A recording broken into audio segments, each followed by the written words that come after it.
Lesson 11. Reflections of functions. A reflection is a transformation in which something is reflected over a line. So remember, a reflection is a transformation where we reflect something over a line. In this lesson we will be dealing with reflections of functions. So in this lesson we're going to be talking about reflections of functions. It is useful to note that all the reflections you will be dealing with will be reflections over the x-axis, the y-axis, or both. So all reflections you're going to be dealing with are going to be over the x-axis, the y-axis, or both. To denote a reflection in function notation over the y-axis, a negative is placed in front of the x in f of x, resulting in f of negative x. So if you want to denote a reflection over the y-axis, you simply place a negative in front of the x in f of x, and that gives us f of negative x. This makes sense because all independent values, x values, become negative and are reflected onto the other side of the y-axis. Negative values become positive, and positive values become negative. So all x values will become negative and are reflected onto the other side of the y-axis. Negative values will become positive, and positive values will become negative. Therefore, the graph of s of x is a reflection of the graph of f of x over the y-axis if s of x equals f of negative x. So the graph of s of x is a reflection of the graph of f of x over the y-axis only if s of x is equal to f of negative x.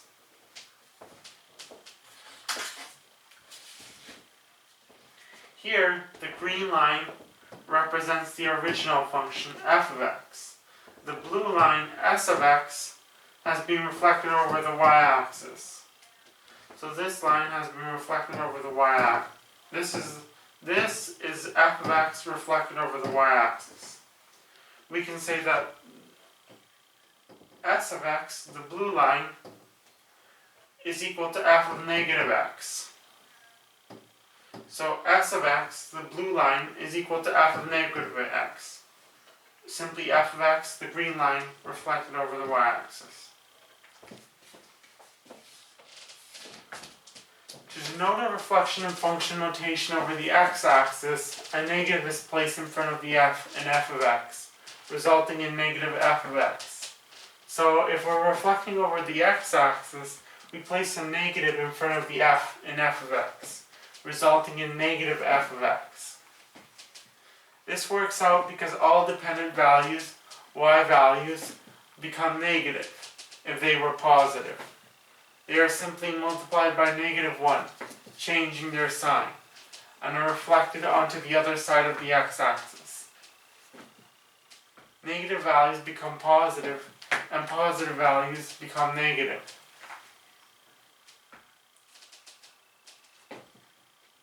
So this is because all y values become negative if they were positive, and they are simply multiplied by negative 1, changing their sign. And they're reflected onto the other side of the y-axis, of the x-axis.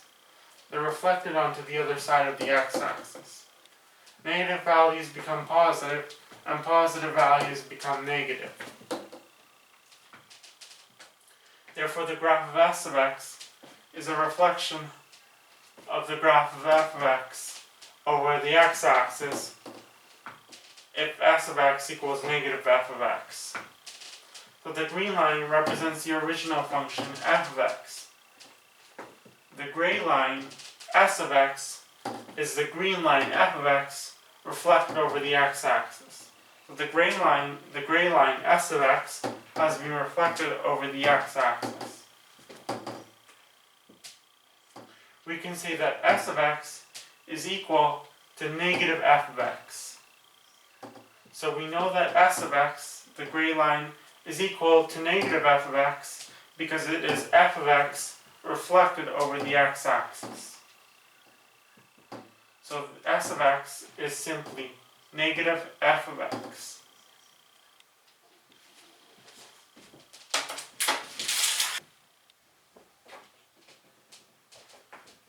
To denote a reflection in function notation over the x-axis and y-axis, a negative is placed in front of the f in the x and f of x, resulting in negative f of negative x. So if you're denoting a reflection over the x-axis and y-axis of a function, we place a negative in front of the f and the x and f of x, resulting in negative f of negative x. This occurs because all dependent and independent values, x and y values, become the opposite of what they were. So all x and y values, independent and dependent values, become the opposite of what they were. Each point is reflected onto the other side of the x-axis and y-axis. So every point is reflected onto the other side of the x and y-axis. As a result, all negative values become positive and all positive values become negative. So consequently, all negative values will become positive and all positive values will become negative. The graph of s of x is a reflection of the graph of f of x over the x-axis and y-axis if s of x equals negative f of negative x. So the graph of s of x is a reflection of f of x over the x and y-axis if and only if s of x is equal to negative f of negative x. So here, looking at our graph here,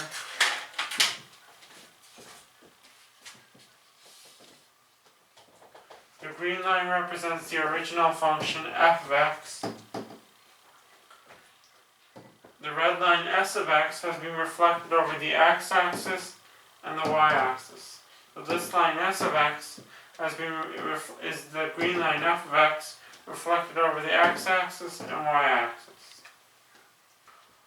We can say that the red line s of x is equal to the green line f of x, except that we add a negative in front of the f and the x. So it's equal to negative f of negative x. So s of x, the red line, is equal to negative f of negative x.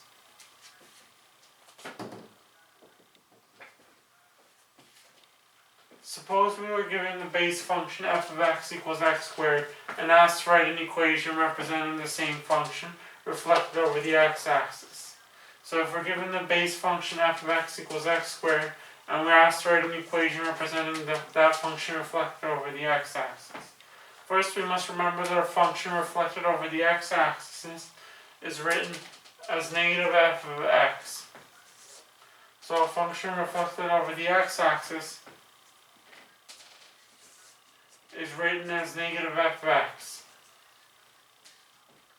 Now, all we have to do is convert the above function f of x into negative f of x.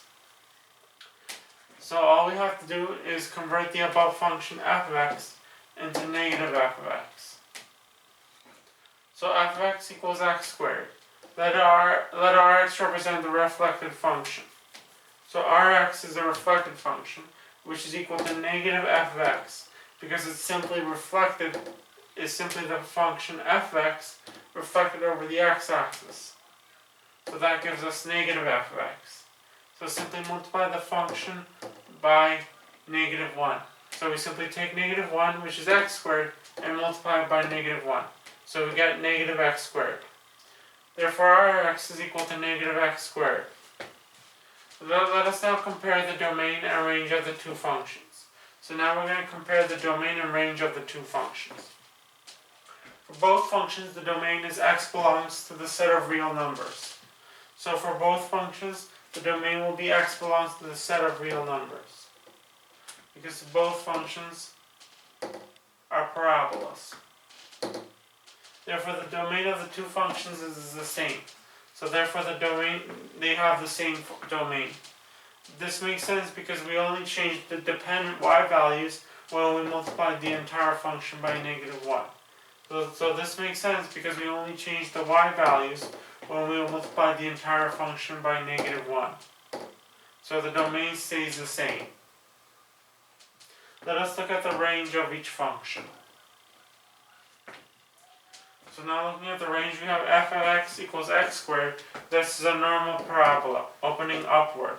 So our range is y belongs to all real numbers, except y is greater than or equal to 0. And then we have rx equals negative x squared, which is this reflected over the x-axis, which is a parabola opening downwards. So the range is equal to y belongs to all real numbers, except y is less than or equal to 0. Y is less than or equal to 0. Notice that the range is the opposite because the set of dependent values, y values, was reflected over the x-axis. So notice that the range is the opposite because the set of dependent values, y values, was reflected over the x-axis. So because this was reflected over the x-axis, because this rx is simply f of x reflected over the x-axis, we get the opposite range.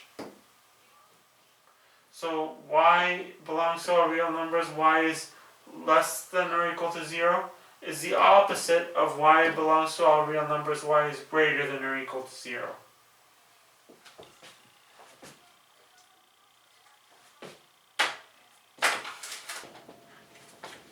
When you look at the ordered pairs of our reflected function, you will notice that in the reflected function some of the values change their sign.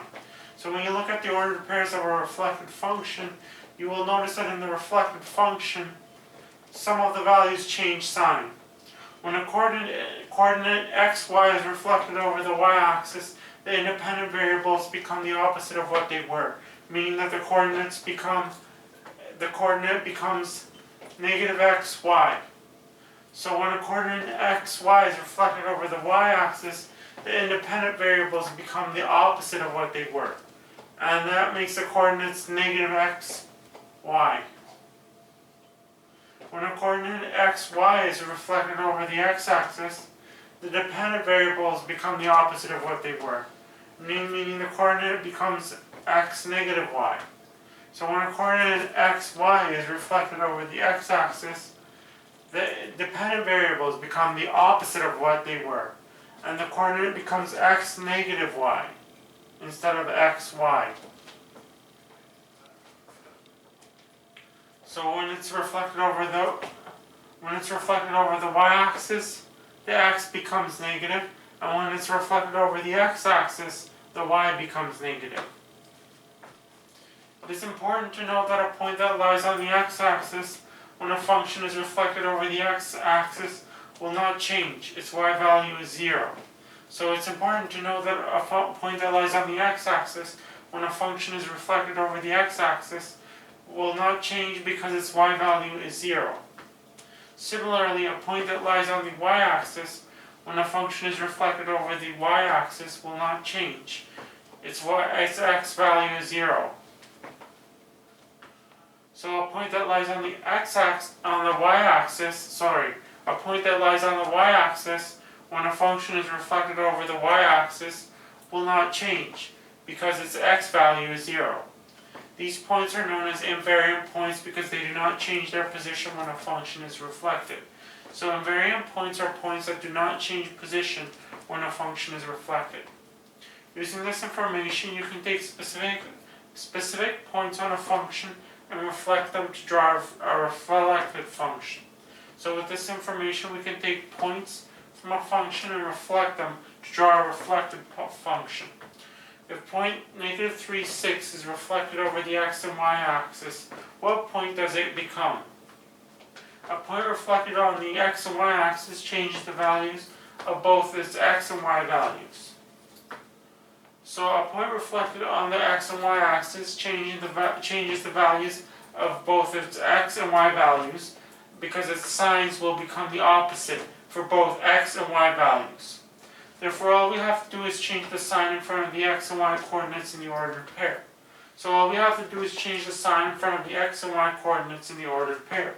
Consequently, if the point negative 3, 6 is reflected in the x and y axis, it becomes the point 3, negative 6. So the point negative 3, 6 is reflected in the x and y-axis. It becomes the point 3, negative 6. The negative 3 becomes 3, and the 6 becomes negative 6. The signs change on the x and y coordinates. With this knowledge, you will be able to easily draw accurate reflections of functions. That's all there is to reflecting functions. That's all there is for lesson 11, reflections of functions. If you enjoyed this lesson, be sure to check out our next lesson, lesson 12, stretches of functions. Also, be sure to like and subscribe, as well as leave a comment down below. Thank you.